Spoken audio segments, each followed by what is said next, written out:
evidentemente.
Bien, muy buenas noches.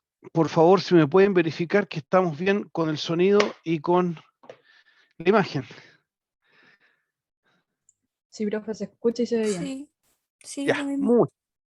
muchas gracias. Perfecto. Ya, listo, muchas gracias.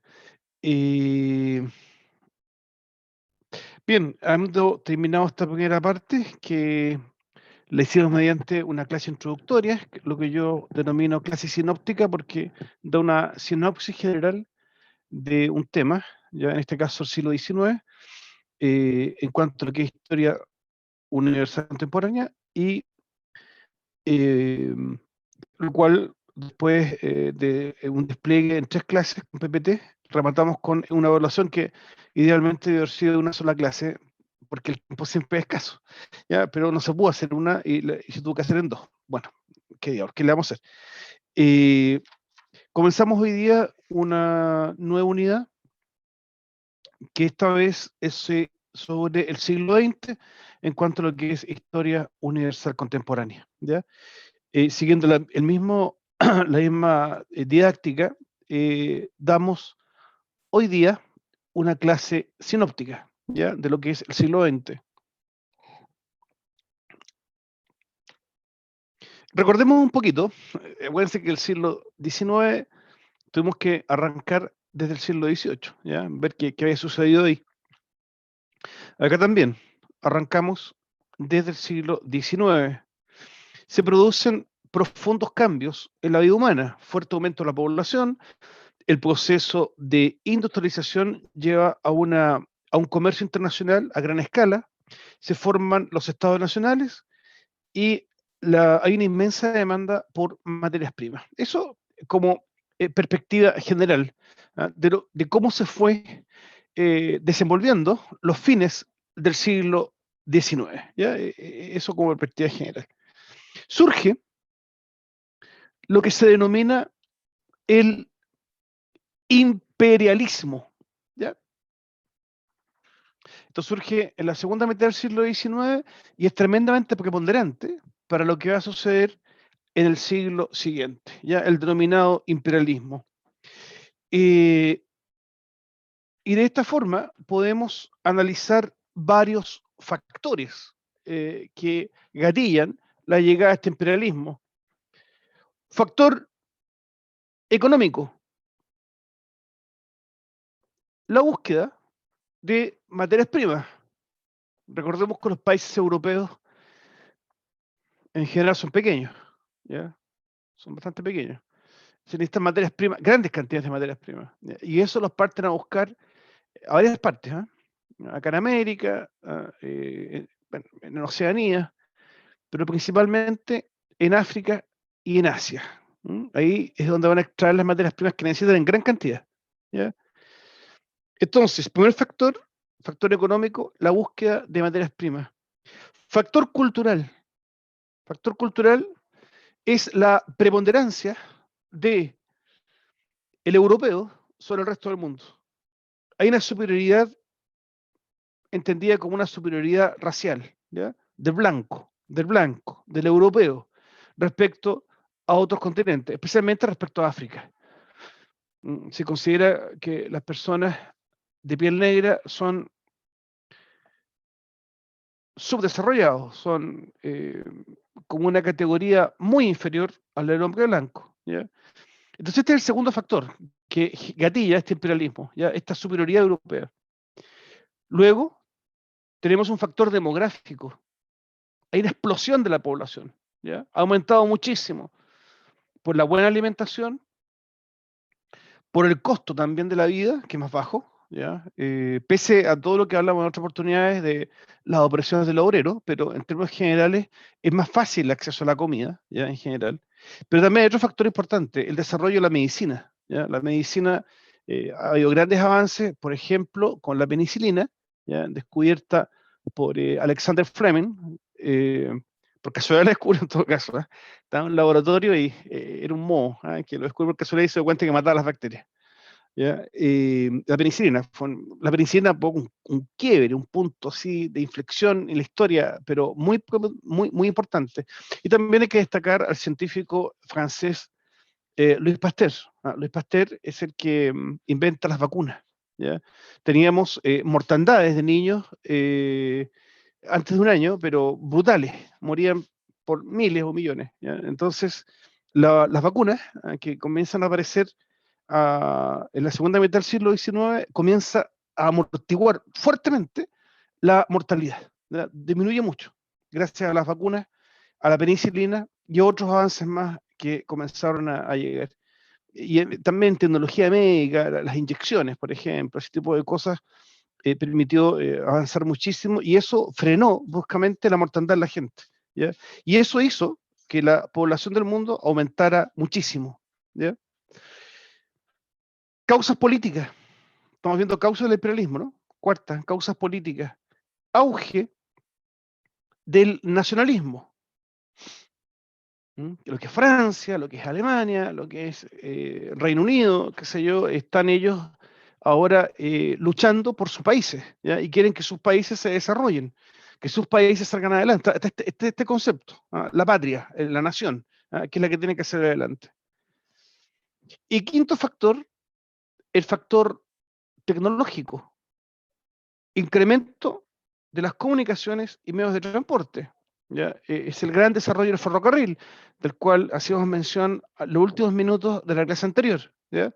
En Chile, por ejemplo, país pionero en América Latina, con el ferrocarril Copiapó-Caldera, y posteriormente Santiago-San Bernardo, los primeros tramos, Santiago-San Bernardo, que ahora está cubierto por el Metrotren, además, ¿no? Aparte del resto de los servicios, es un tramo histórico, por ser el primero, el segundo en realidad, que el primero fue Copiapó Caldera, ¿ya? Pero acá en esta zona central fue el primero y también fue uno de los primeros a nivel latinoamericano. Este tramo acá, como todo el Metrotren, realmente no se imagina la historia que hay detrás de todo eso.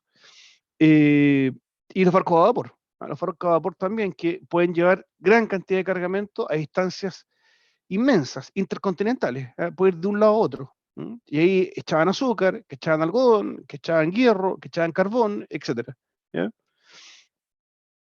Este imperialismo, así surge imperio, a mi modo de ver, el más potente así es el imperio británico, el de los ingleses, ¿ya? Que llega a todos lados, es muy potente. Pero lo mismo pasa con Alemania, lo mismo pasa con Francia. Francia tiene posesiones en África súper importantes. España hace lo suyo, Portugal hace lo suyo, Italia hace lo suyo. Este imperialismo lleva a las potencias a construir poderosos ejércitos para asegurar sus territorios. Entonces se empieza a producir una carrera armamentística importante. ¿Ya? Se empieza a construir muchas armas con gran tecnología. Esa es la gran diferencia con los siglos anteriores. A esa altura habían cañones ya, y granadas y cosas por el estilo, pero había nuevas invenciones. ¿Ya? El mortero, eh, el... se me olvidó el nombre de estas cosas, bueno, no importa, da lo mismo. Eh, y esto se traduce en un antecedente a lo que se denomina la Gran Guerra. Una guerra que enfrascaría en un conflicto mundial a un enorme número de naciones. El mundo jamás había vivido algo así. Y comienza a vislumbrarse la posibilidad de que se produzca una guerra mundial, ¿ya? Cosa que tenía tintes apocalípticos. Nunca se había visto una cosa tan rara, ¿ya? Un conflicto a nivel mundial. Eh,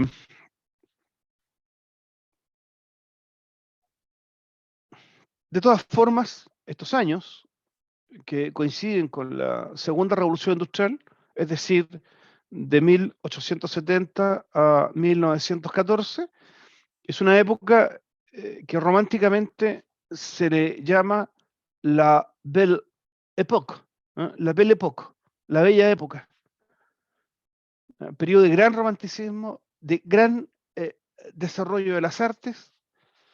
Es el periodo en el cual se construye la Torre Eiffel en Francia. Es el periodo en que se construye la estación central acá en Santiago. Mi cuestión dice, no, sí, la estación central es un ícono arquitectónico súper importante, ¿ya? Muy importante. Eh, es la época en que surge el París.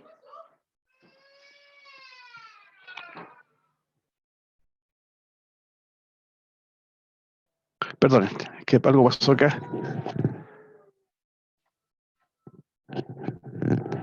¿Están bien allá?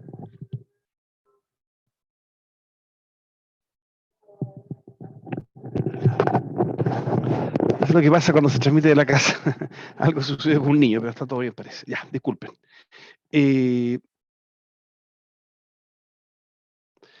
Respecto a la pregunta de Constanza, lo del antirrádica, lo desconozco, ahí no sé, no sé, ahí me pillaste. Pero sí te puedo decir, Constanza, que es un periodo del desarrollo de muchos avances en medicina, muchos. Fue brutal, brutal. ¿Sí? Digamos, siempre lo que siempre he dicho, nunca, no solamente en medicina, sino en muchas áreas, nunca en toda la historia se produjo un despegue tan fuerte, tan potente. Yo no sé, no me imagino el video en esa época, debe haber sido algo, digamos, 1890, 1900, debe haber sido una cuestión, pero muy, muy fuerte ver el impacto de cómo todo cambió, ¿ya? No solamente los trenes, ¿ah? El desarrollo de los trenes, sino que se construye el metro. Surge el metro surge en Londres, ante el crecimiento de la ciudad, que ya son megápolis, tiene 2,5 millones de habitantes, entonces son, para la época 2 millones de habitantes, es una ciudad, pero nunca imaginada, es demasiado grande. Y a alguien se le ocurre, tenemos trenes, porque hay trenes en superficie, tenemos bajo tierra, digamos, ¿cómo nos va? Y se le ocurrió un desastre, digamos, porque no olvidemos que eran trenes a vapor, se echaban humo, así que imagínense cómo quedan las estaciones del metro, imagínense. Hubo que construir ventilas especiales, ¿ah? Para que puedan sacar el humo. Después es un sistema en que con un ventilador se concentra el humo en una cámara especial que trae los trenes. Y cada ciertos tramos tiraban todo el tufo hacia arriba. Fue complicado al principio, fue complicado. Pero así empezó a funcionar el metro. Después que se hizo en Londres, se empezó a construir en París. Rubiola y sarampión, gracias Constanza. Gracias. Las primeras vacunas y que frenaron fuertemente la mortalidad infantil. Bien, pese a todo este romanticismo parisino, de los bulevares, de las calles, que todavía se conservan, digamos, ir a Francia, yo nunca he ido a Francia, pero ir a Francia y recorrer las calles de París es recorrer esta época. ¿Ya? Esta época se quedó pegado hoy porque es de una belleza arquitectónica tremenda. ¿Ya? Hay el viejo de pelo blanco este con el bastón, ¿cómo se llama? No sé cómo se llama, porque sale un canal de televisión. No sé el nombre del caballero, un arquitecto, ¿no? Famoso, es famoso este hombre. Y que él recorrió las calles de París. Y es realmente impactante ver eso, ¿eh? Lo que yo nunca he ido, insisto. Pero dicho sea de paso, las calles de Santiago, en cierto modo, emulan las parisinas. ¿Ya? Si ustedes, yo hace muchísimos años atrás me dediqué a recorrer todo el centro a pie, todo el centro, y fui viendo todo lo que era era Rayado yo, Federico Sánchez, gracias, gracias, te agradezco. Toda la arquitectura del centro, y hay mucha influencia francesa, la Galería Imperio Antiguo, que la renovaron ahora, pero la antigua era afrancesada entera, todo. Barre Las Tarrias, era 100%. De hecho, en restaurante francés hay, pues, se llama este restaurante Les Assassins, Les Assassins, los asesinos. Les Assassins, ahí en Las Tarrias con Rosales. Muy todo afrancesado, todo. Este restaurante Santa Lucía es afrancesado. ¿Ya? Hay una influencia potente de fines del siglo XIX y comienzos del siglo XX en nuestro país. A ver, volvamos a lo menos amable, que es la guerra.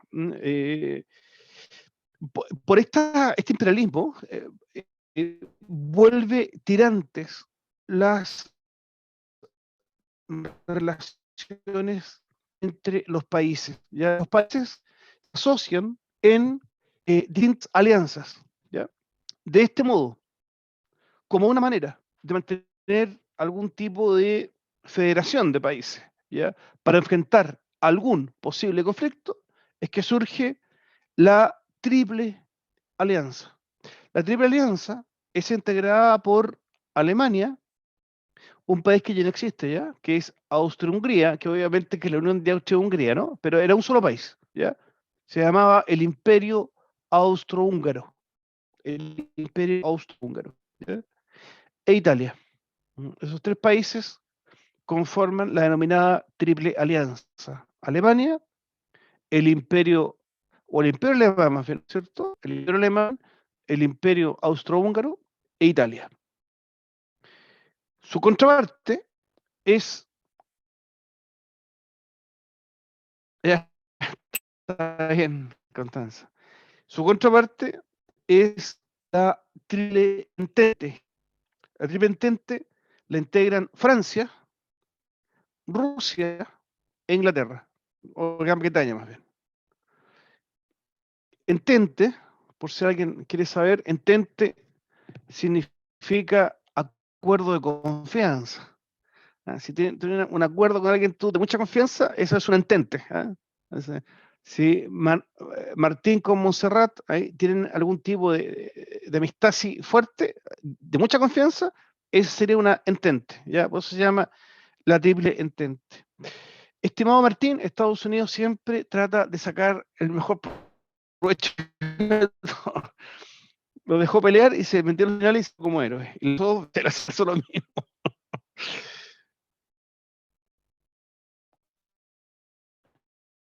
Claro, lo que pasa es que el Imperio Otomano se incorpora después, ¿ya? Se incorpora después. Pero esto es lo básico, ¿ya? Lo vamos a ver después con más claridad, ¿ya? Pero básicamente, la Triple Alianza es el Imperio Alemán, el Imperio Austrohúngaro, Bretaña, o el Imperio Británico, como quieran, y el Imperio Ruso, ¿ya? Eso sería la contraparte. Y a lo que después se suman en favor de la alianza, el Imperio Otomano, ¿ya? Pero eso lo vamos a ver más adelante, ¿ya? Estados Unidos, es que digamos, siempre trato de ser lo más objetivo posible. Yo creo que Estados Unidos siempre trata de hacer negocio con todo. Entonces, aprovechó de vender armas, pues. Vendió estas armas, vendió pólvora, qué sé yo. La Segunda Guerra hizo la misma talla. Y después entró y, y salvó la situación. Pero ojo, hay que decir una cosa, salvó la situación. O sea, la no intervención norteamericana hubiese sido fatal. En la Segunda Guerra, por ejemplo, me estoy adelantando mucho los contenidos, pero en la Segunda Guerra es clave la entrada de Estados Unidos, es clave. Si no se mete, eh, yo no sé qué hubiera pasado. Porque yo creo que en otros países no se hubieran podido con Alemania, no se hubieran podido. Si Alemania no comete los errores que cometió, especialmente con Rusia, y Estados Unidos no se mete, Alemania gana, de seguro. Se tenía todo para ganar. Ya, sigamos con lo nuestro. ¿Ya? Esos son los bandos, ¿no? Insisto, Estados Unidos va a entrar ya cuando la cosa esté menos cocinada, ahí van a entrar como héroes, ¿no es cierto? A la Gran Guerra, o también conocida como Primera Guerra Mundial. ¿Ya? Bien, se comienza a tensionar la zona de los Balcanes. La zona de los Balcanes, la vamos a ver en la próxima clase ya, o la subsiguiente, no sé cuándo, la otra parece que. La zona de los Balcanes es el norte de Grecia, ¿ya? Esa es la zona balcánica, ¿ya? De hecho, Grecia es parte de lo que se conoce como península de los Balcanes, ¿ya? Todos son los Balcanes, ¿ya? Esa zona está en pugna, ¿ya? Está complicada, ¿ya? Porque habían sido parte del Imperio Otomano, ¿ya? El Imperio Otomano ya habían retirado ya, se estaba yendo todo eso, ya no tenía el poder que tenía antes, ¿ya? Y otros imperios habían estado ahí dominando. El austrohúngaro estuvo dominando ahí, el ruso con fuerte influencia. Recordemos que los eslavos te hablan una lengua más o menos parecida a los rusos, pero por otro lado, más hacia la costa del Adriático, te hablan una lengua más parecida a la de los austríacos, más alemana la lengua, y los que están más al sur están más vinculados a los otomanos, aparte por religión también. Los del sur tienen más influencia islámica, hay otros que tienen más influencia ortodoxa, los que están más cerca de Rusia, digamos, y hay otros más influencia católica, que eran los que estaban más del lado de Austria. Entonces, hay múltiples conflictos. La retirada de estos imperios hace que la zona comience a hervir, ¿ya? Porque los pequeños países, son muy chiquititos, que están ahí, están como tirando por un lado para otro, ¿ya? Y tratando de dar influencia a Austria-Hungría. Alemania y Austria se incomodan por la injerencia de Rusia en la zona, ¿ya? Alemania y Austria consideran que eso era un ámbito más bien de ellos, lo que eran los Balcanes, y no les gusta que los rusos anden metidos ahí. ¿Ya? Los rusos andan metidos con Moldavia, que andan metidos con Ucrania, que andan metidos con Rumania, andan por ahí dándose vueltas por esos lados. Eh, me disculpan un segundo, por favor. Por favor, me disculpan. Sí, los ortodoxos por los rusos. Espera un poquito.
Bien, les pido disculpas, pero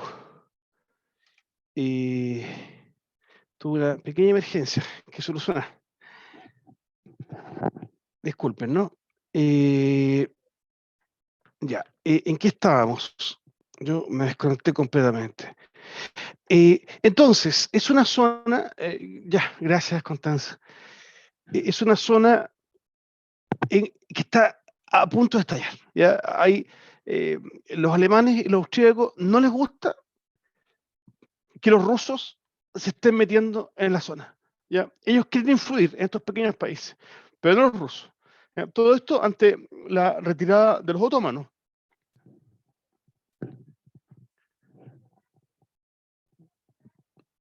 Producto de un atentado, el archiduque eh, de Serbia visita Sarajevo. ¿Ya? Sarajevo es una zona, es una ciudad que siempre está en conflicto, siempre, ¿ya? Y es una ciudad cosmopolita hasta el día de hoy, con templos católicos, ortodoxos y mezquitas islámicas, con gente islámicos más morenos, otros más arios y otros más rusos, y todos son mezclados.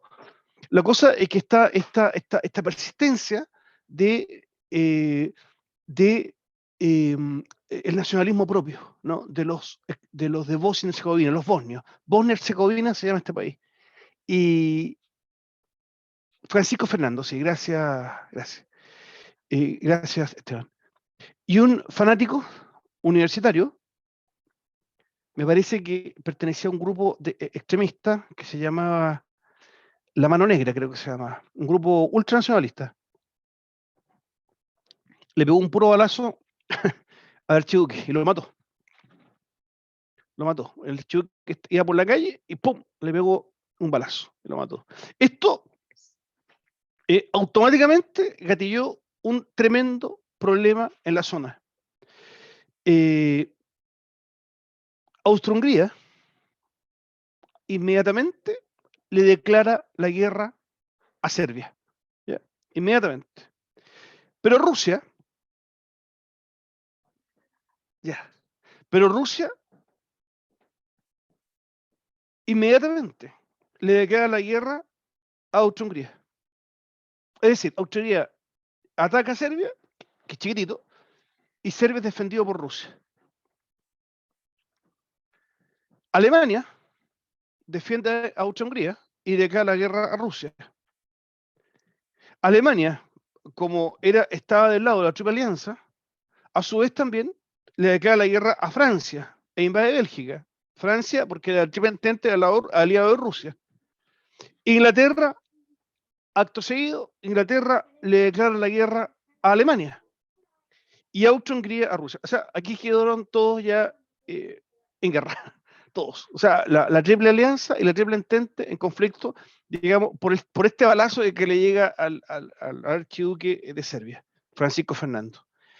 Y luego de esto comienzan a incorporarse países de distintos lados. ¿Ya? Se comienzan a alinear en torno a estos dos grandes bloques. ¿Ya? Entre ellos, como me preguntaba recién ahí, Estados Unidos, que se va a apoyar a la Triple Alianza, a la Triple Entente, perdón, ya me estoy enredando ya. Estados Unidos va y apoya a la Triple Entente. Italia se cambia de lado, deja a la Triple Alianza y se abraza a la Triple Entente. Se trata de la denominada Primera Guerra Mundial. ¿Ya? Es una guerra masiva y mecanizada, la primera en la historia, ¿ya? En que pelean un alto número de países, todos contra todos, o sea, perdón, no todos contra todos, digamos, en dos bloques, ¿no? En dos bloques, un alto número de países, eh, con un importante uso de la población civil, hay muchos civiles, y el desarrollo de la industria a gran escala. La guerra nunca va a ser romántica, nunca, la guerra no es romántica, es una atrocidad. Pero las guerras anteriores gozaban de un cierto romanticismo. ¿Ya? Soldados que iban uniformados a la guerra, tocando tambores, tocando una flauta, mujeres bellas que salían a la vereda del camino y les daban flores. los felicitaban que les fuera bien para el camino. Pasaba mucho también de mujeres que se embarazaban de sus maridos para poder esperarlos como un hijo de vuelta y cosas por el estilo. O sea, a ese nivel ya de romanticismo. Pero esto no tuvo nada de romántico. Insisto, la guerra nunca es romántica, pero esto, cero. Esto fue un desastre, fue una carnicería la Primera Guerra Mundial. Una carnicería. Una primera fase. Por un lado, sí, que Esteban Carrillo acá me dice, iban felices porque no tienen experiencia de guerra. Sí, por un lado, sí, sí. Es verdad porque recordemos que la Belle Époque duró medio siglo. ¿Ya? Sí, por un lado, sí, eso es verdad. Pero también porque, en cierto modo, estaban un poco pegados en los conflictos anteriores, así que eran más de caballeros, digamos. ¿Ah? Con esos sombreros triangulares que usaban fin del siglo XVIII, ¿no? Sombreros triangulares, chaquetita abotonada aquí y un tremendo fusil con una bayoneta, ¿no? Y empezaron a caminar así, tarra, ta, ta, y con tambores, van tocando tambores, tarra, ta, ta, tarra, ta, ta, y caminaban, y llegaron a un punto, estaban los del otro lado, se agachaban, fuego, ¡pah! Y caen de un lado, y se restringía eso. Pero ahora no, ahora hay elementos modernos, ahora hay granadas, hay aviones que pueden ametrallar, y decir tirar bombas, pero los primeros, en esta guerra todavía no les ponían bombas todavía, ametrallabanse desde arriba, el Barón Rojo, famoso esa época, qué sé yo, morteros, bazookas, elementos altamente destructivos. El mortero era así una cuestión con un mango, ¿ya? Eso, lo que eran, ¡pum!, lo lanzaban y mataba mucho de un huascazo. Pero eso te los mataba. Hay gente que perdía manos, brazos, ojos, piernas, ¿ya? Entonces comienza a vivirse el horror de la guerra, ¿no? Claro, los cañones también, pero lo que pasa es que yo no menciono los cañones, Constanza, porque ya se usaban de antes, me estoy refiriendo a cosas nuevas que comienzan a aparecer, ¿ya? Sí, cañones cada vez más grandes, ametralladoras, eso es lo otro. Las ametralladoras empezaban con eso a disparar y también dejan muchísima mortandad y mucho herido también. Comienzan a trasladar gran cantidad a las ciudades, gran cantidad de soldados heridos, sin ojos, sin patas, sin manos, era dantesco, era realmente muy terrible. Alguien me pregunta si estoy bien. Yo sí, ¿por qué? Me siento súper bien, gracias. Eh, no, es que yo lo sé, po. No, no, no. No, es que yo lo que pasa es que, a ver, a mí me pasa una cuestión muy rara. Lo que pasa es que yo me meto tanto, esto es raro, por favor, no me tomen por loco, pero yo me meto tanto en estos temas que es como si los viviera. Eso me pasa a mí. Me meto así y eso me pasa siempre. Como que me empiezo como a emocionar así, ¿ya? La medida que voy hablando. Eso es lo que me sucede, ¿ya? Pero eso me pasa siempre, ha pasado siempre, ¿ya? Me empiezo a meter en las cuestiones y como que las vivo así de verdad. Sí, claro, sí, el tema apasionante, sin duda. Eh, Otra característica de esta guerra es lo que se llama que fue una guerra de trincheras, ¿ya? Hubo una primera fase en 1914 en que se movilizaron los soldados hacia los frentes de batalla, pero una vez que estuvieron ahí, construyeron inmensas trincheras, hoyos así en la tierra, la trinchera es como un surco muy grande. eh, ya está bien, no importa, está bien, Constanza. Eh, y ahí se metían. El problema es que se metían ahí y no salían más, po. Ahí pasaban periodos largos, o sea, 6 meses, 8 meses, un año metidos en ese hoyo, ¿ya? Estos hoyos tenían como pasadizo, ¿eh? A veces les ponían tablas, a veces caminaban por ahí y vivían ahí. Ahí iban al baño ahí, comían ahí, dormían ahí, estaban todo el día ahí, ¿ya?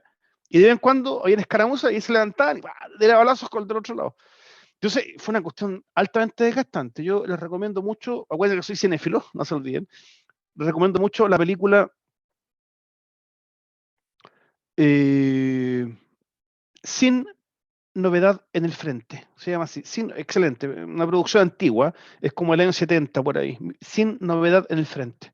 Es bastante buena y te muestra cómo fue la Primera Guerra, ¿ya? Sí, este periodo que va del 15 al 16 más o menos, ese periodo, 1915-1916, se llama la Guerra de Trincheras, ¿ya? Finalmente, gracias a la injerencia de los valientes norteamericanos, la guerra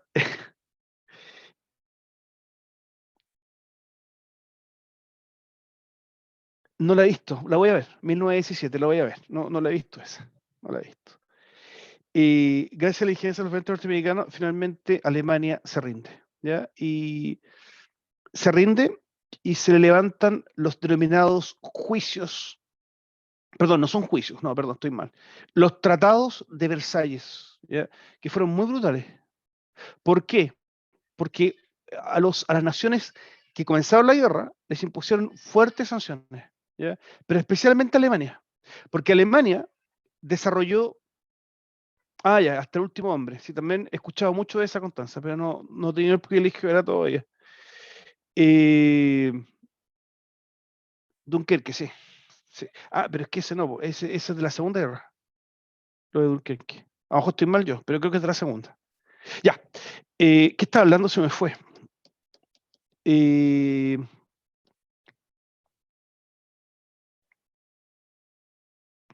Ya, Alemania, sí, gracias, Esteban. Se le impone un tratado, el Tratado de Versalles, en que le castigan, pero fuertemente, porque Alemania había desarrollado una máquina de guerra, pero tremenda. Entonces, los castigan potentemente con multas que tienen que pagar a Francia, Inglaterra, Rusia durante una cantidad muy grande de años, ¿ya? Y las cuotas anuales eran muy altas, ¿ya? Eran pagadas, no sé en qué moneda, me imagino que en libras esterlinas, me imagino, ¿ya? Y tienen que pagar eso todos los años, y aparte de eso, varias restricciones, no podían construir armas, no podían desarrollar ejércitos cerca de las fronteras, en fin, ya lo dejaron bien acotado ya por la embarradita que se habían mandado los alemanes, ¿ya? La guerra concluye en definitiva en el año 1918, con el triunfo aliado, pero este triunfo aliado es con un socio menos. Hay un país que se retira, no llega al final de la guerra. Se arriesgó, no siguió peleando, porque en caso que la alianza, perdón, la Entente, perdón, si la Entente hubiera perdido, este país está frito porque se había retirado la guerra, ¿ya? ¿Qué es Rusia? Rusia se retira en el año 1917 y la Gran Guerra termina en 1918. De la segunda, ya. Gracias, Fabiana. Gracias. Gracias. Eh, ya sé, como pusieron ahí Dunkerque, me pusieron más arriba, y por esta película se deben referir a un hecho que fue en extremo dramático, pero lo vamos a comentar después, no ahora, en otra oportunidad. Fue tremendo eso. Lo vamos a comentar en la otra fase, cuando veamos la segunda parte, ya, no hoy día, cuando hablemos de la Segunda Guerra, ¿ya? No, fue tremendo. Lo de Dunkerque fue realmente atroz. Ya. eh, ¿Por qué se retira Rusia? ¿Ya? ¿Por qué se retira Rusia? Rusia se retira porque tiene un conflicto interno mayúsculo. Tiene un tremendo conflicto. Pero esto venía de antes. Venía de mucho antes. Rusia ya venía brutalmente azotada por la guerra que sostuvo con Japón en el año 1905. ¿Ya? Rusia está con la moral por el suelo. Los japoneses los derrotaron y les avanzaron por el lado del norte, perdón, lo que es el norte de China, perdón, lo me expresé mal, por el este de Rusia, ¿ya? Eh, yo no sé si le habrán quitado, los conozco, la famosa ciudad de Vladivostok, ¿ya? Que está en el Océano Pacífico, eh, pero sí conquistaron gran parte de eso, ¿ya? Eso dejó mal a los rusos. Aparte, Rusia estaba sumida en la pobreza, ¿ya? Era un desastre, ¿ya? Era un desastre lo que era Rusia. ¿Quién está gobernando Rusia? Rusia está gobernada por el zar Nicolás II. Este zar Nicolás II es también un poquito cabeza dura, al igual que 100 años antes, o más, en realidad más de 100 años en realidad, 150 años antes, Luis XVI en Francia. Nicolás II no se está dando cuenta de lo que está pasando en el país y se mete en esta guerra, en la Gran Guerra. no se hubiera metido nunca. Pese a la triple entente y todo lo que quieran. No se hubiera metido. Porque el país, el país estaba mal. El país estaba mal moralmente por la guerra ruso-japonesa y estaba mal económicamente. La gente tenía hambre. ¿Ya? Cuando mandó el ejército, al igual que otros países, también estuvo esta parte romántica. Vamos a pelear la guerra y la gente tiraba flores en las calles, los soldados rusos y todo. Pero aquello, recordemos lo que es Rusia y el frío y todo, a los tipos se les empezaron a romper las botas. Y que es increíble, pero el rompimiento de las botas fue un hecho clave. Tú no puedes estar sin botas ahí. Y se le hicieron hoyo a las botas a todos los soldados. Y ahí ya empezaron hasta acá. Imagínense lo que el frío que hizo el otro día, anteayer, ¿no? Antenoche hubo -3 grados. Y todos acá encerrados en la casa, me imagino. Yo estaba con dos estufas acá, con los niños acostados, y así todos tenían frío. Metimos los cabros chicos en la cama, todos ahí estábamos pero apretados. Hicimos frío a todos. Fíjate lo que es Rusia, está a la intemperie, con 15 grados, 20, 25 grados bajo cero, con nieve, metido en una trinchera. Y como encima, con el zapato roto, que una vez tiene zapatos delgados y con frío, po. Dos pares de calcetines, qué sé yo. Imagínense con esos climas, 25 grados bajo cero y tenés que estar ahí viento, huracanado y nieve. Entonces, los tipos no aguantaban, po. Se empezaron a cabrear. En el país, en Rusia, ¿no? Hay pobreza y decepción por la derrota de la guerra con Japón en 1905. Los sectores obreros se agruparon en los denominados soviet. Se los anoto, pero igual lo vamos a ver después en una PPT. Los soviet. Que lo puse. Esta cuestión me cambió la palabra, el equipo, buzo soviético. No, es soviet, le puedes de nuevo. ¿Qué se cree esta máquina?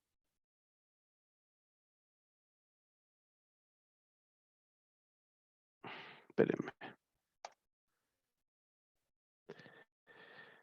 Soviet. Ojo, a ver si no me lo cambia ahora. Po. ¿Qué se cree esta máquina? ¡Oh, me lo cambió de nuevo! Máquina de gracia. Ya, bueno.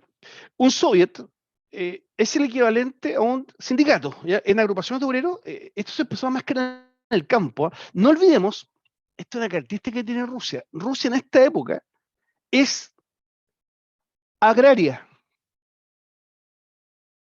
no está industrializada.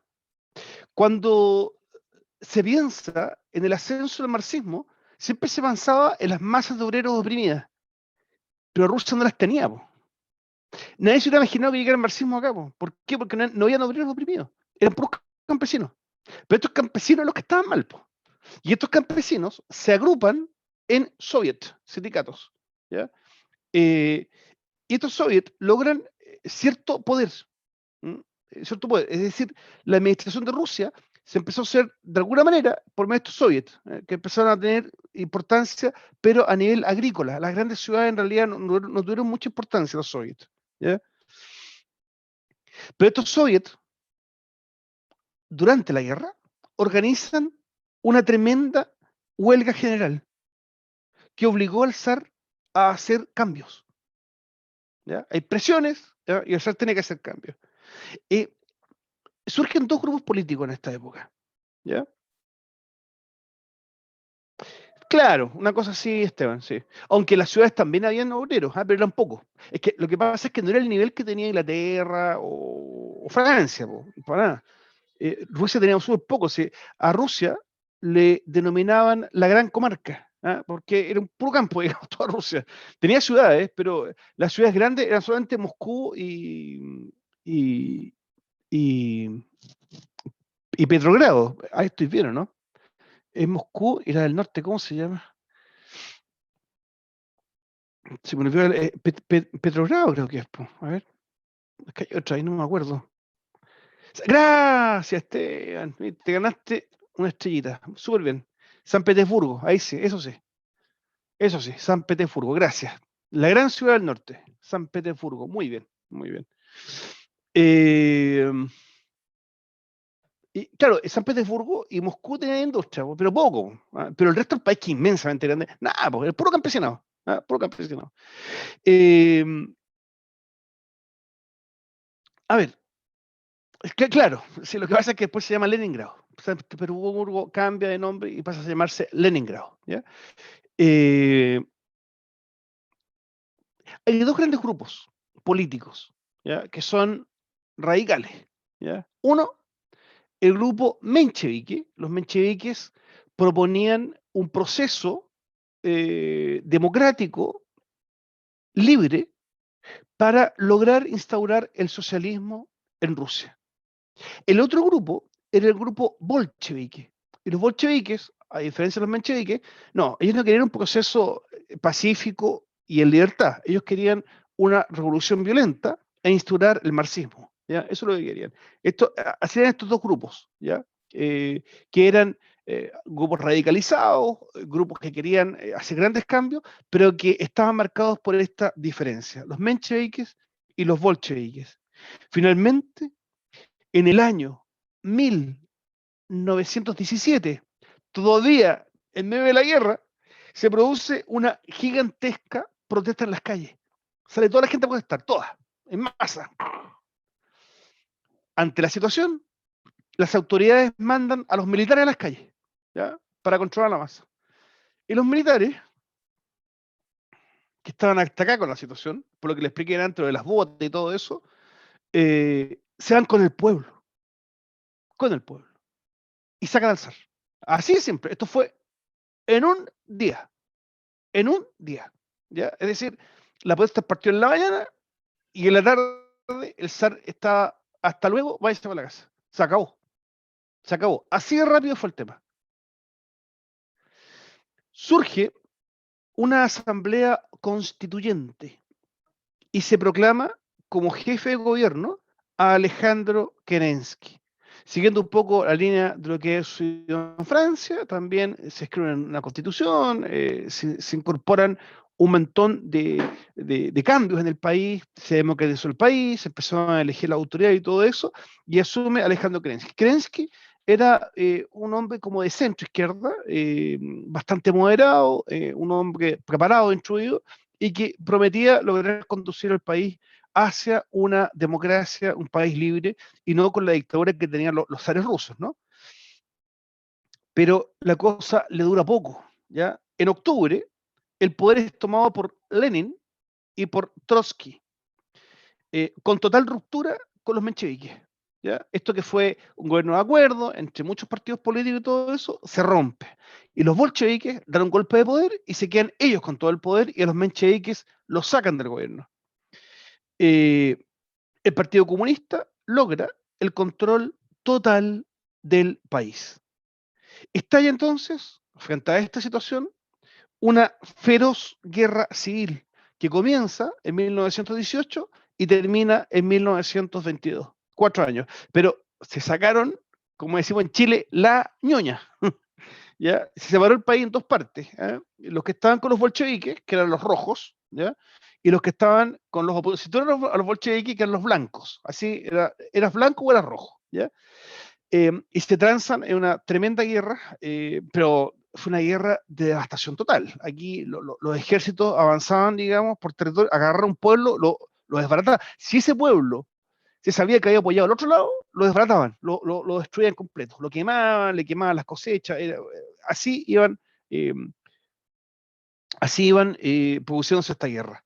Hasta que finalmente, para 1922, ya ha triunfado los bolcheviques, pero siguieron aplastando a pequeños grupos que quedaron por ahí y por allá, ¿no? Tratando de luchar.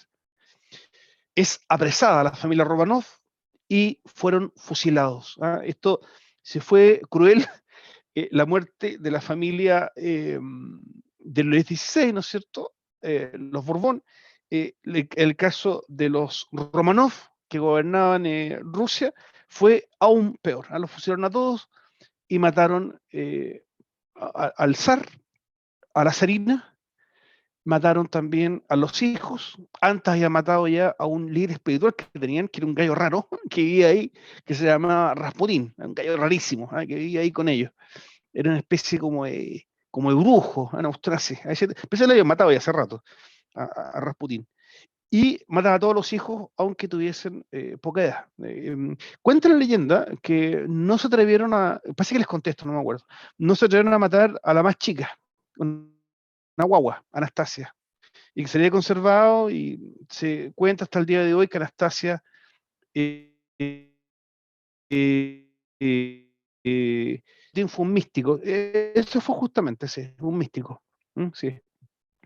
Esto es que no me gusta usar la palabra monje, porque monje tiene relación con alguna religión tradicional, por ejemplo, la religión ortodoxa o la religión católica, pero no es ninguna de las dos. No, era lo que dice su compañero ahí, un místico, ¿ya? Era una especie como de brujo, así, un tipo de era rarísimo, y creo que se metía con todas las mujeres de la corte, era un gallo, y de hecho, búsquelo en internet, tenía una cara rara así, pero no sé qué parecía como un monstruo, no sé, era un gallo muy raro, el famoso Rasputín. Eh, Tras la muerte de Lenin, pasan algunos años, Lenin sufre un paro cardíaco, fallece, el país está estable, entre comillas estable. Lenin está secundado por dos hombres, por León Trotsky y por Joseph Stalin. ¿Ya? El más radical era Stalin. En cambio, Trotsky tenía una idea que ya, bueno, la parte violenta ya había pasado, ahora hay que democratizar el país, que la gente vote, qué sé yo, y transformar esto en una democracia. Pero Stalin no opinaba lo mismo, así que dio un golpe de Estado y sacó volando a Trotsky, que tuvo que huir a México, donde fue finalmente perseguido y asesinado. Dicen que en la muerte de León Trotsky estuvo implicado un chileno. Esa información la he investigado bastante. Parece que es verdad, pero voy a omitir su nombre. La voy a omitir. Por otro lado, en Occidente, son los años 20. La guerra ya ha pasado, ha terminado. Estados Unidos está en su mejor momento. Ganó la guerra, los soldados volvieron, desfilaron por el medio de Nueva York, les tiraron.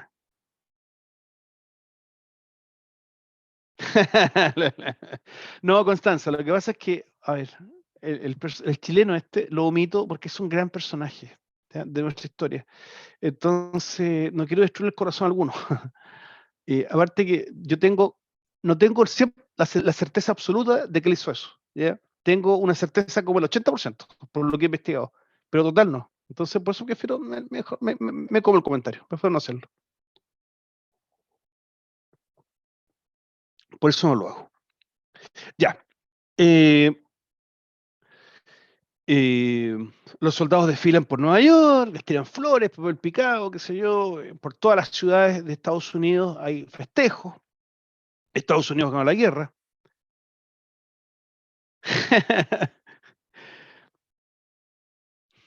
Es que me insiste acá una golpera de usted.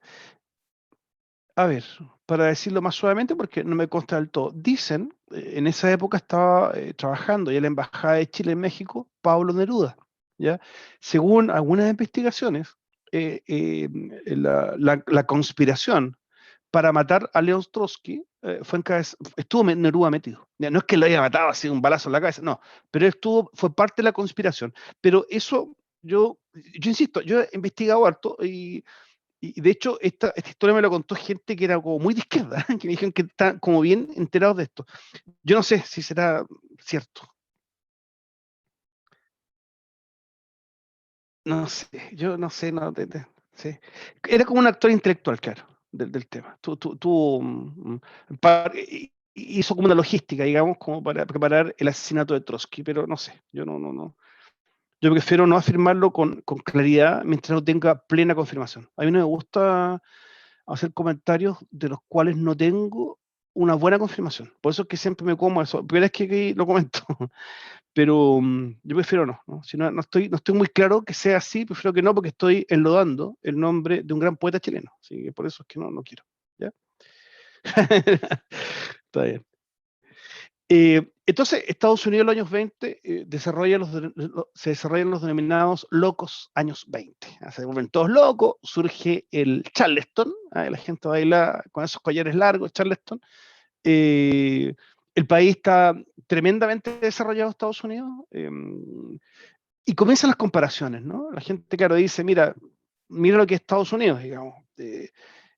Y Estados Unidos a esa altura estaba consolidado, actualmente son 50 estados, en ese tiempo eran 48 estados en esa época, 48 estados, muy adelantados, Nueva York, las luces, las calles, Los Ángeles, Boston, Filadelfia, todas las ciudades con un tremendo desarrollo, buena situación de la gente.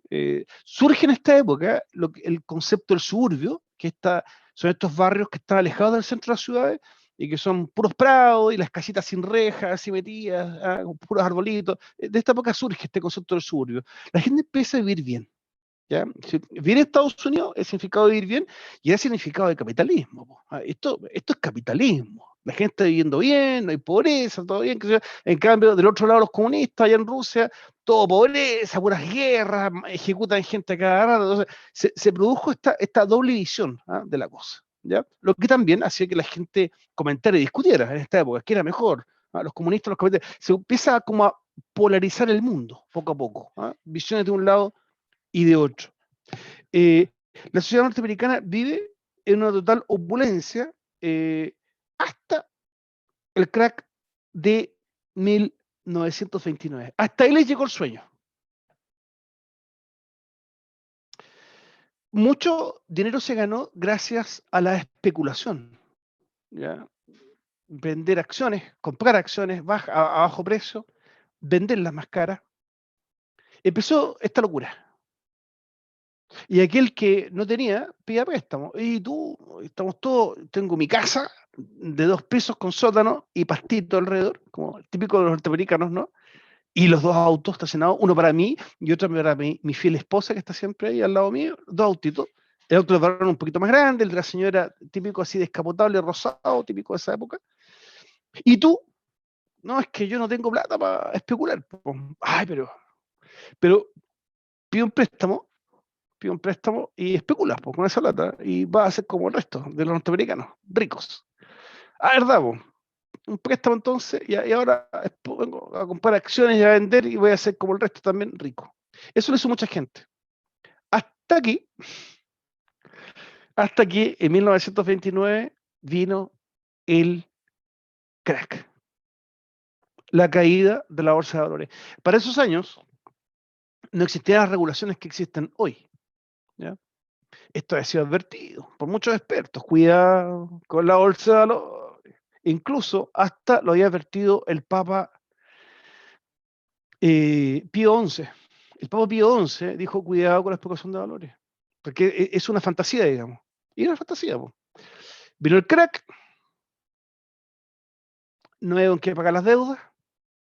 Los tipos que habían pedido prestado para especular estaban de repente en cero,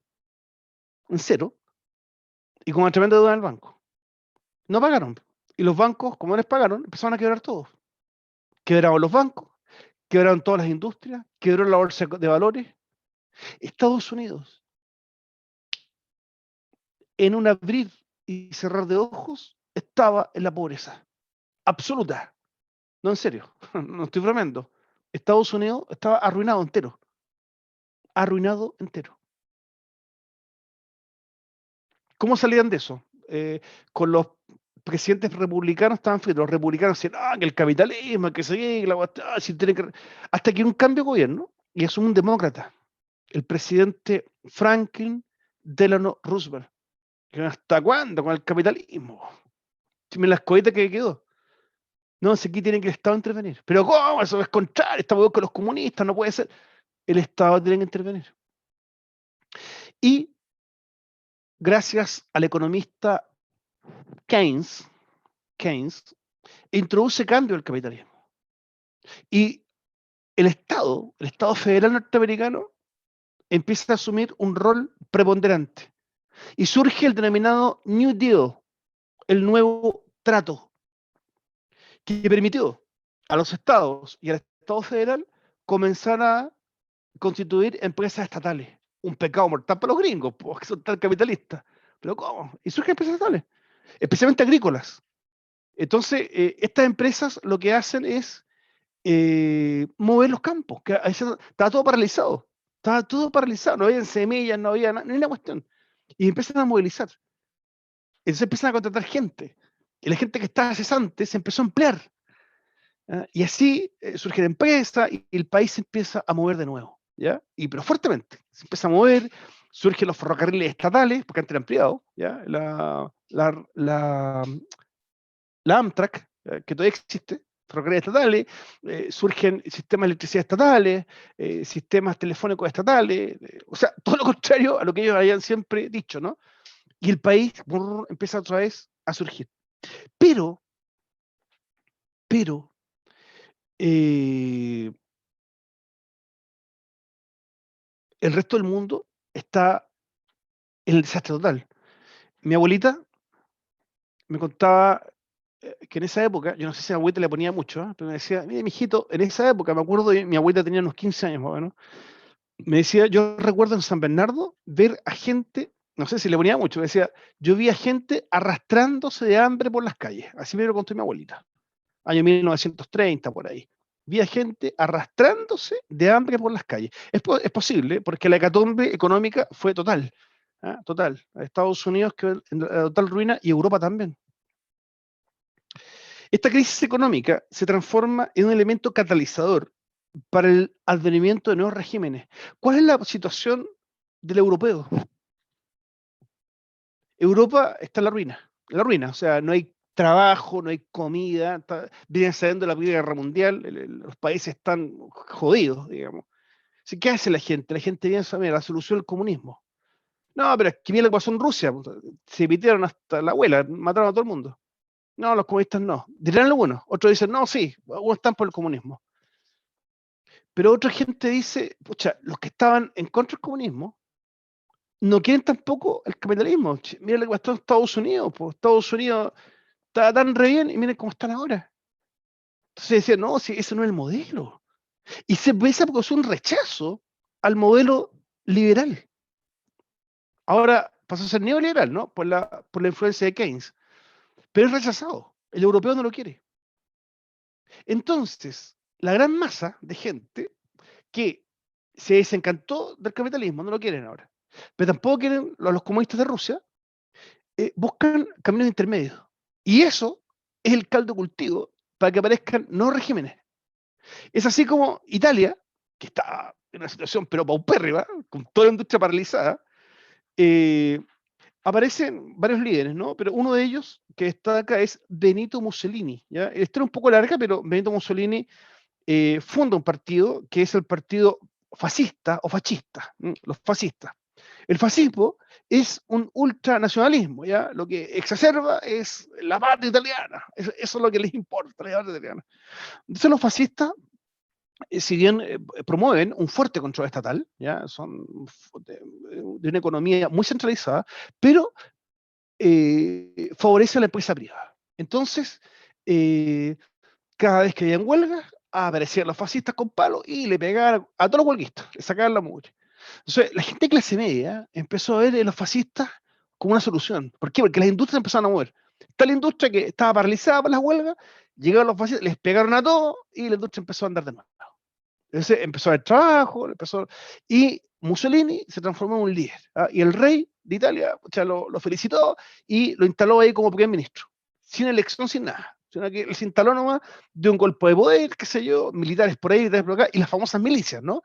Esta clase de regímenes, eso lo vamos a ver con más detalle más adelante con PPT, estos regímenes se acompañan de milicias, gente con uniforme, en este caso los fascistas usaban una camisa negra, unos pantalones bombachos así, y un buen palo en la cintura y una pistola, ¿no? Porque, digamos, no eran muy amables, digamos, como para imponer sus ideas.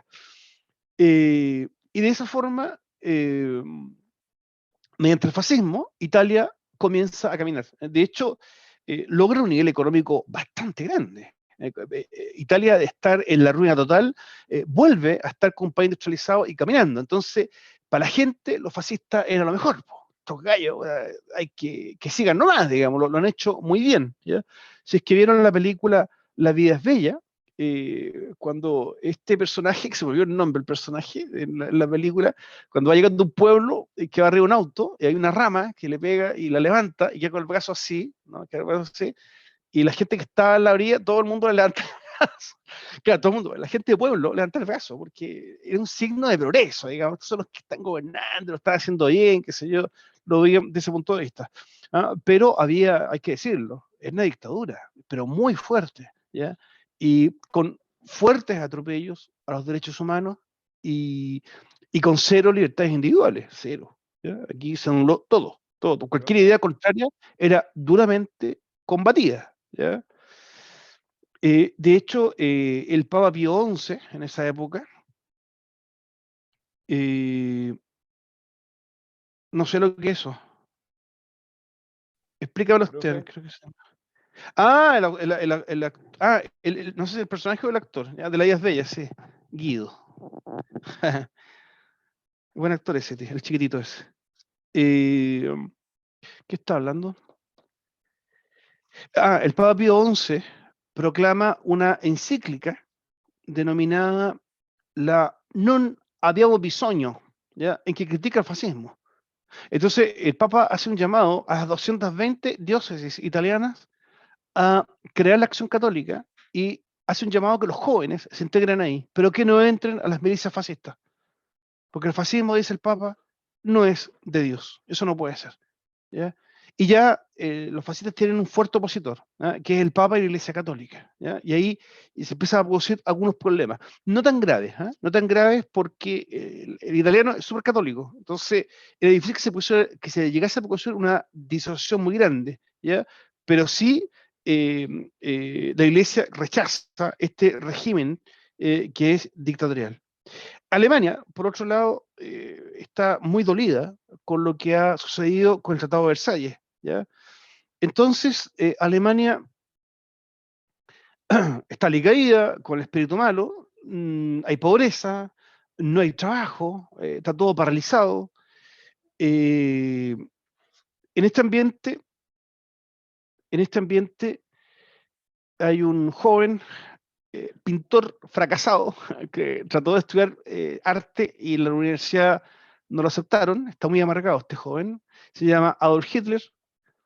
Él se enrola en el ejército y en calidad de cabo pelea en la Gran Guerra y tiene algunos actos heroicos, como llevar el mensaje en general, no sé dónde, y pasa entre medio de las balas, que es condecorado y todo. Y también en otra oportunidad rescata un perrito que queda en medio de la balacera, de las bombas, que es un perro ahí llorando en medio, y Hitler corrió, lo sacó el perro, y eso se gana de esa manera el aprecio de sus compañeros. Él temía la guerra, según su versión, según la versión de Hitler, él ve vuelve a las ciudades en Alemania y ve que los judíos se están comiendo bien, los restaurantes, mantienen sus negocios y que no participaban de la guerra.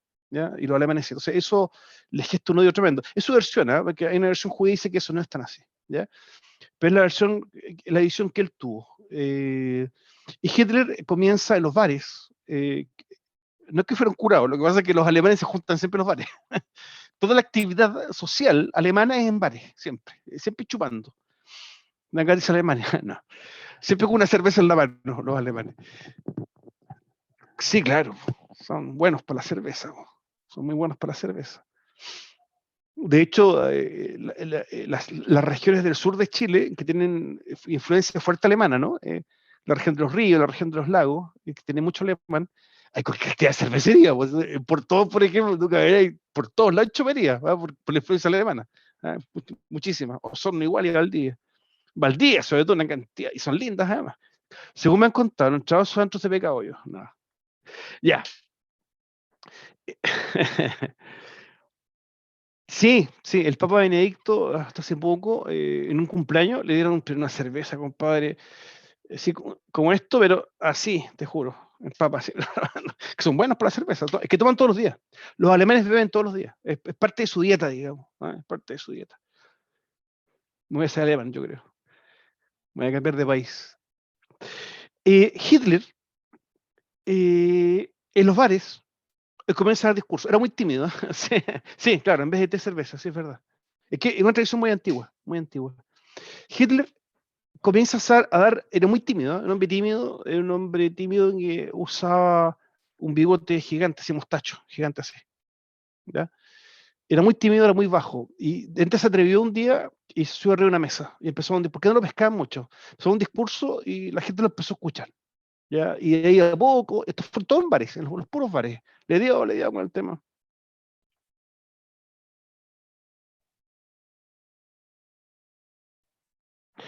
Es que Benjamín, hay muchas palabras que se usan mal hoy en día, po.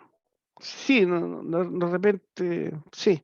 A ver, como para que, voy a dar un puro ejemplo, digamos. Sebastián Piñera no es facho, es capitalista, ¿ya? Para que se entienda, ¿ya? Para que se entienda. El fascismo es otra cosa, ¿ya? El fascismo es otra cosa. ¿Ya? No entrar en más detalles, ¿ya? Pero eso como para que se capte un poco. El problema es que, digamos, el 99.9% de la gente en Chile, Piñera es facho. No, pues no es, pues, es capitalista, ¿ya? Para que se entienda. Sí, lo que pasa es que estas confusiones suelen ocurrir, ¿ya? De todas formas, todos estos conceptos son algo volubles, ¿ah? Y se adaptan mucho de repente a distintos contextos, así que también hay que entenderlo así. También hay que entenderlo también desde ese punto de vista, ¿ya? El capitalismo lo condena, claro, sí, por supuesto, sí, sí. Es anticapitalista. Si ustedes ven las pancartas de la época en Italia, dicen fuera el capitalismo, dicen en italiano, o sea, ni capitalismo, ni comunismo, algo así, patria, dice una cosa así, ¿ya? Sí, es un concepto. El caso de Hitler es parecido también.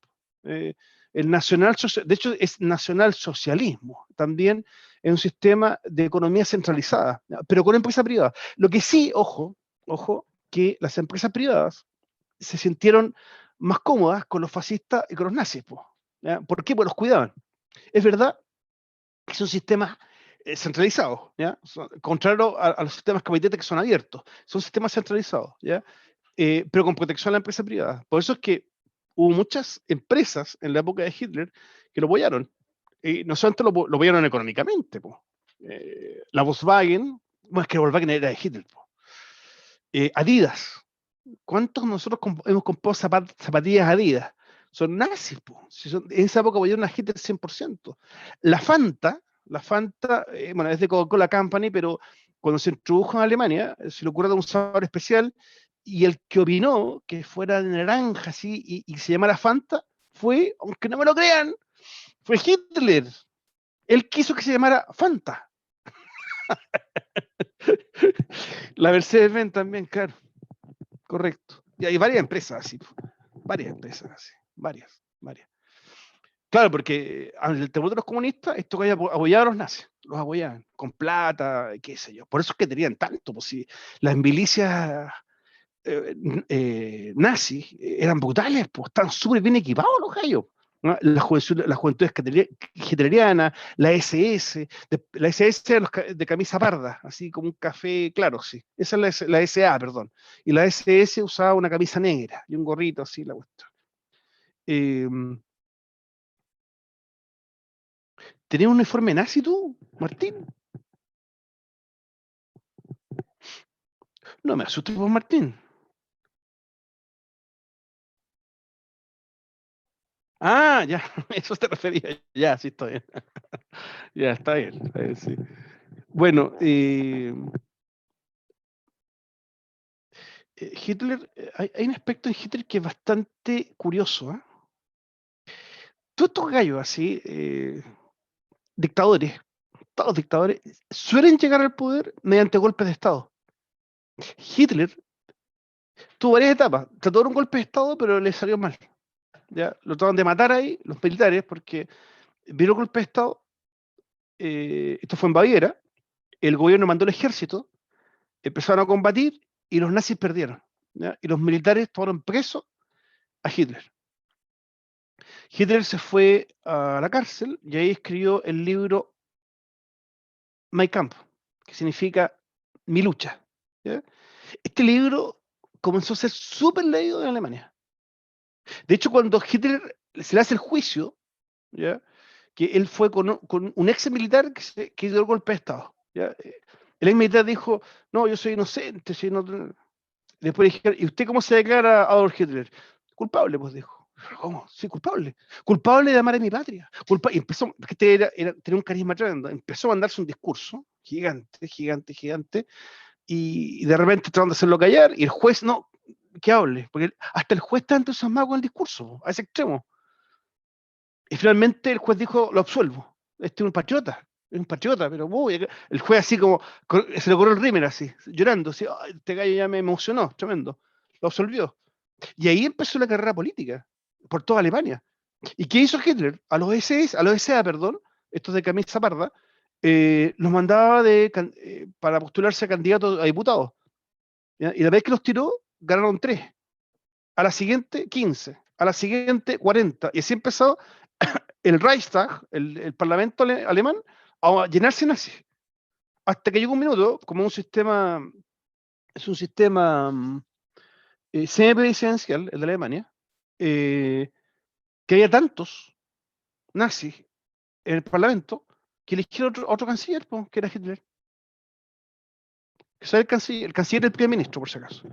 No el primer ministro, Hitler. En muchos países que se elige de esa manera, hay un presidente y un primer ministro que es elegido por el Parlamento, ¿ya? Para que ustedes sepan. Fue elegido Hitler, primer ministro de Alemania. Y el presidente quedó ahí, esto no puede ser. Es que no puedo estar gobernando con este rayado al lado. ¿Qué hago? Y que ¿sabe qué? Los amigos, los asesores del presidente le dijeron, quédate callado mejor, porque este gallo va a matar al que sea. Este es un demente. Dicho y hecho, pues, no es que llegó a ser el primer ministro, mandó a quemar el Parlamento, lo incendió, y dijo que habían sido los comunistas, le echó la culpa a ellos. Y después ya vino la famosa noche de los cuchillos largos, en que empezaban a matar a comunistas, a judíos, a todo lo que fuera opositor a los nazis. Y de ahí llegó la dictadura inmediatamente, el año 1933, automáticamente la dictadura más brutal que uno puede imaginarse. ¿Ya? Hay que destacar, sí, que Hitler logra un tremendo desarrollo de Alemania, ¿ya? Un desarrollo económico, pero potentísimo. Alemania tiene otra cara, o sea, en poquitos años Alemania está, pero fuertemente desarrollada, ¿ya? Con toda la industria caminando, ¿ya? Con todo el país andando, los colegios funcionando, todo ordenado, todo limpio y todos con uniforme. Las mamás, las mamás se peleaban ponerle al niño en la juventud vegetariana, ¿ya? Para que tuviera su uniformito pardo, ¿ya? Claro, todos los cabros chicos, pues. También, sí, sí, construyó armas, digamos. Hitler empezó a construir armas hasta el cielo, po, tanques, aviones, cañones, y rompió los tratados de Versalles. Dijo, me importa un comino el tratado de Versalles. ¿Ya? Se lo pasó por el aro, no quiso saber más el tratado de Versalles. Hay una parte oculta de Hitler, ahí no me queda muy claro, al igual que con Neruda, sí que no tengo muy claro, pero con Hitler también. Hitler,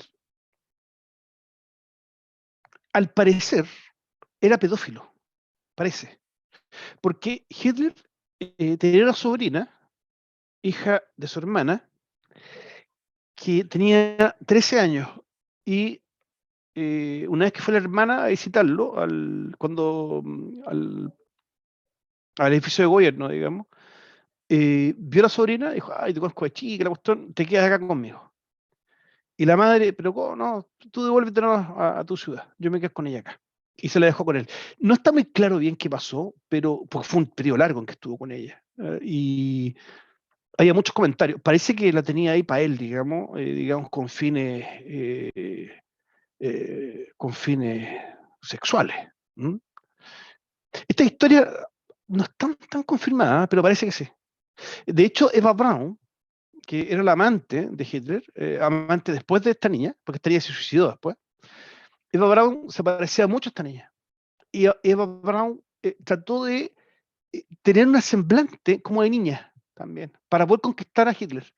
Y trató de parecer esta niña. ¿Ya? Y Hitler por ahí pescó, digamos, con Eva Braun. Es posible.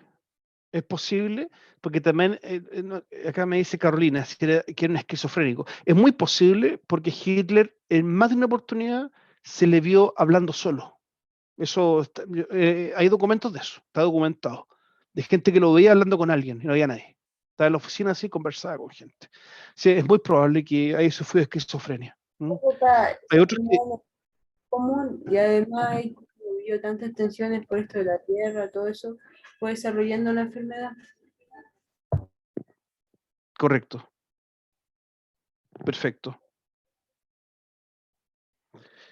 No sabía eso que escribe Martina, del sobrino, no, lo desconocía. Lo desconocía. Y así es como llega a ser el Führer. No sé eso, Martín, no sé. Es que hay muchas historias, oye, no, yo por eso es que yo soy como bien prudente con las historias. ¿Ah? Si no tengo una buena fuente y no las tengo bien confirmadas, no las transmito. Por eso es que he sido siempre reservado con lo de Neruda, ¿ah? Porque no estoy tan claro que eso sea correcto, ¿ah? Que sea verdad. ¿Ah? Por eso es que lo tengo ahí nomás. No lo comento mucho. Aparte que estás difundiendo algo que no, que empaña, ¿no es cierto?, el buen nombre de este señor. Pues, así que no estoy tan claro que sea así. Eh,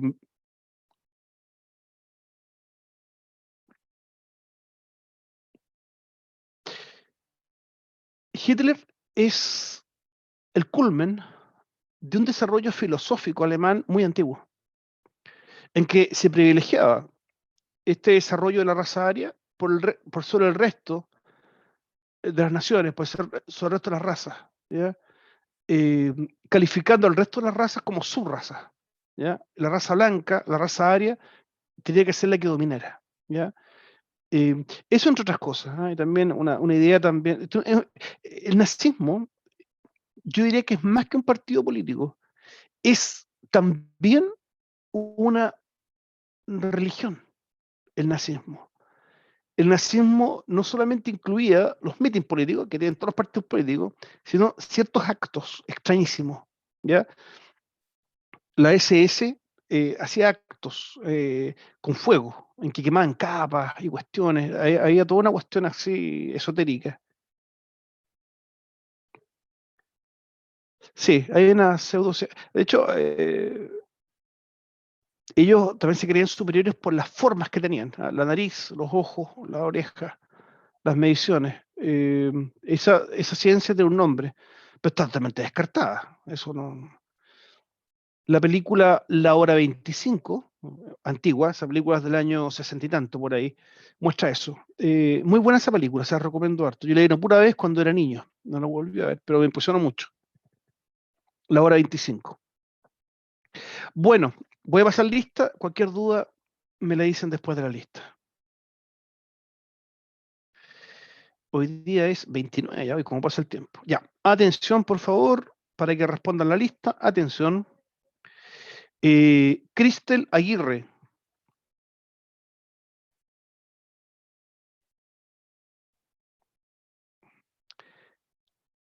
Paloma Arancibia. Presente. Felipe Asensio. Presente. Benjamín Barberena. Presente. Emily Becerra. Presente. Daniel Bravo. Presente. Mateo Busdon.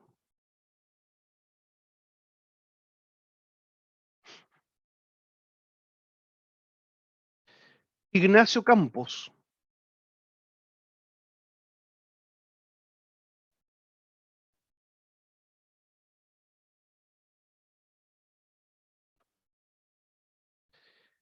Esteban Carrillo.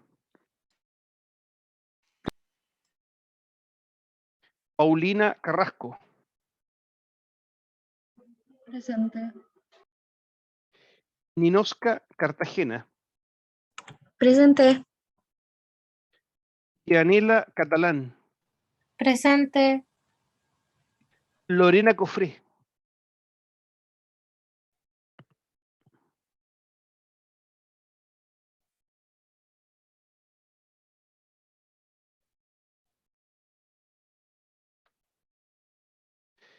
Amaro Elgueta. Presente. Carolina Godoy.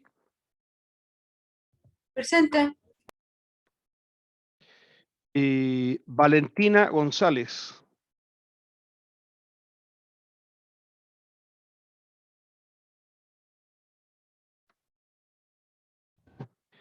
Constanza González.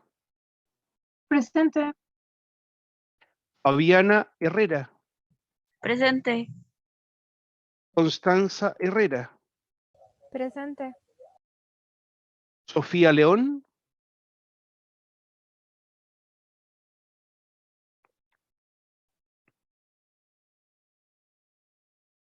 Magdalena Martínez.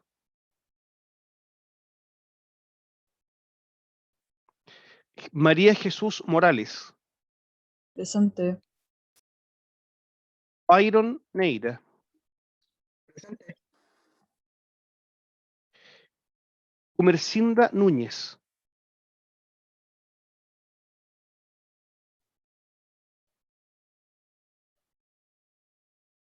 Montserrat Ortiz.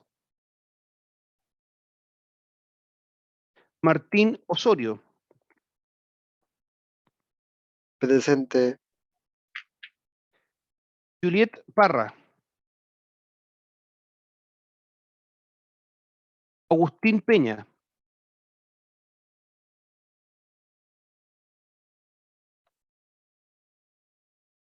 Leandro Severino. Presente. Rodrigo Silva.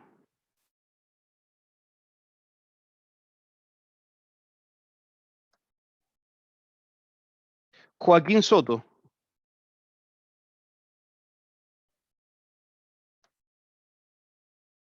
Martín Tam. Presente. Constanza Vázquez.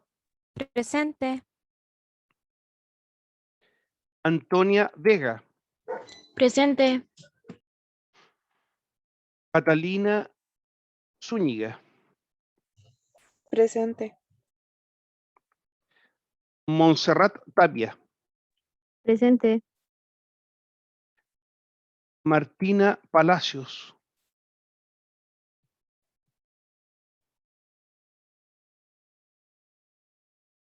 Constanza Ibáñez. Presente. ¿Alguien no nombré? ¿Alguien nuevo? ¿Hay algo nuevo, no? ¿No? Ya. Bien, ¿alguna duda, preguntas? Byron Neira ahí, parece que me marcó. Espéreme. Byron Neira. Ah, sí te marqué Byron, sí. No hay problema. Y a la Cristel Aguirre, creo que se llama. ¿La marcó también? Ya, lo veo al tiro. Aguirre. Ah, no, ahí ya no.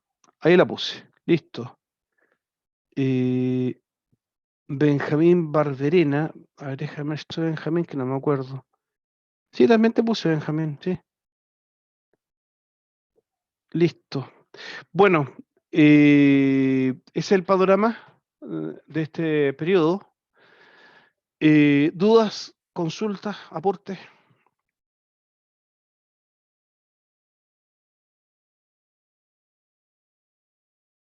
Solo hay que señalar que...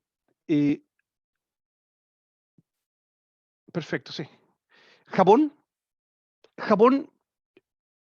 como se integra después con Italia y con Alemania, uno tiende a suponer que es una suerte de fascismo el que tiene. Yo diría que sí, ¿eh? Yo diría que sí, tiene varios elementos fascistas, pero nunca se definieron como tal los japoneses, sino más bien una especie de militarismo, un militarismo muy autoritario y muy imperialista. Japón conquistó muchos países, dominó Manchuria, Corea, parte de China y parte del sudeste asiático también. Va a intentar también dominar Australia, ¿ya? Por eso es que ataca el norte de Australia. Australia recibe un fuerte ataque japonés. Y también, bueno, estaba mirando para Chile también, pero Chile tiene que entrar en la Segunda Guerra Mundial por un ataque que se produjo a un barco chileno. Un barco alemán atacó un barco chileno y lo hundió. Esto hizo que Chile le declarara la guerra a Japón. Yo no sé por qué, si fue los alemanes, Chile le declaró la guerra a Japón y no a Alemania, pero se le declaró a Japón. Yo creo que por la cercanía, yo creo que el temor de Chile era tener a Japón cerca, ¿ya? Pues, si Japón lograba dominar Australia, claro que la distancia es tremendamente grande, pero tenía al frente a Chile, iba a ser parte. Acá nunca pasó nada, salvo ese incidente, ¿eh? Que fue bastante menos, ¿ya? Pero fuera ese incidente no pasó nada más, salvo los voluntarios nomás chilenos que se fueron a meter allá. que fueron una buena cantidad. Pero el ejército de Chile en sí no fue la Segunda Guerra Mundial, por si acaso. Pese a que estuvo en guerra, pero no fue el ejército a pelear.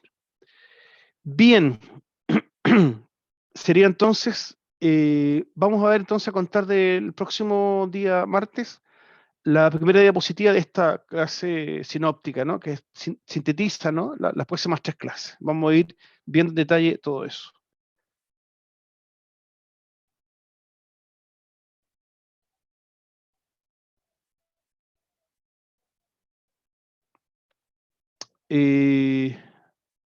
Tendría que investigarlo, es que no me acuerdo, estoy un poco cansado, como pensé en otro, es posible, pero más antes, digamos, sí, sí es posible. Acá llegaron muchos chinos, hace un minuto, acá a Chile, pero no sé si los están engañados así, no sé, eso. Que si a Carrillo sí, se lo marqué presente, sí, se lo dejé, no, está Carrillo. Sí, estaba presente Carrillo, sí, estamos bien. Ya chicos, muchas gracias por todo. Nos vemos el próximo martes con la primera PPT de este tema. Chau, nos vemos. Chao, profe. Chao, Cuídate. profe, cuídese. Chao, profe. Listo. Chau. Chao, profe. Chao, que esté bien.